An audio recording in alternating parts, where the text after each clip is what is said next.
కాంగ్రెస్ కల్లబొల్లి మాటలతో అధికారంలోకి వచ్చిందన్నారు మాజీ మంత్రి కేటీఆర్. రుణమాఫీ, మహిళలకు 2,500 రూపాయల హామీలు ఎక్కడికి పోయాయని ప్రశ్నించారు. కరువు వస్తున్న రైతులకు నీళ్లిచ్చి ఆదుకోవాలనే ఆలోచన కూడా ప్రభుత్వానికి లేదన్నారు కేటీఆర్. వీర్నపల్లి మండలం బీఆర్ఎస్ కార్యకర్తల సమావేశంలో పాల్గొన్న కేటీఆర్ పార్లమెంట్ ఎన్నికల్లో బీఆర్ఎస్ ను గెలిపించేలా పనిచేయాలని సూచించారు. మాయమాటలు చెప్తున్న కాంగ్రెస్ ప్రభుత్వానికి బుద్ధి చెప్పాలన్నారు.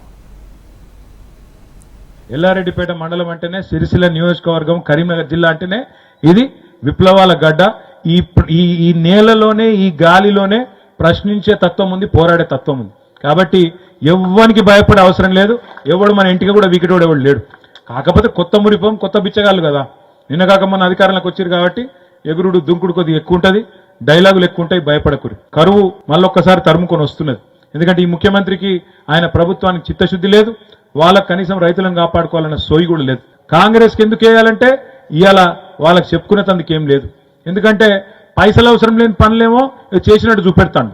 కానీ ఎక్కడనైతే పెద్ద పెద్ద హామీలు ఇచ్చిండో, 1,67,00,000 మంది ఆడబిడ్డలకు నెలకు 2,500 రూపాయలు ఇస్తా అన్నాడు.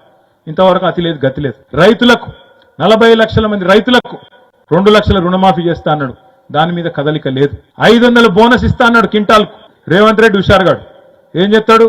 అరే ఎలక్షన్ కోడ్ వచ్చింది పోయి నేనేం చెప్తా అంటాడు. అందుకే మనం ఏం చెప్పాలంటే, ఎలక్షన్ కోడ్ రాకముందే జీవోది. ముఖ్యమంత్రికి చిత్తశుద్ధి ఉంటే ఆ పని చేయాలి. గవేం చేయకుండా ఊకదంపుడు ఉపన్యాసాలు, కేసీఆర్ని తిట్టుడు, కాళేశ్వరం మునిగిపోయిందని అబద్ధాలు ప్రచారం చేసుడు, నీళ్లు ఎత్తిపోసే అవకాశం ఉండగా ఆ పని చేయకుండా డ్రామాలు చేసుడు,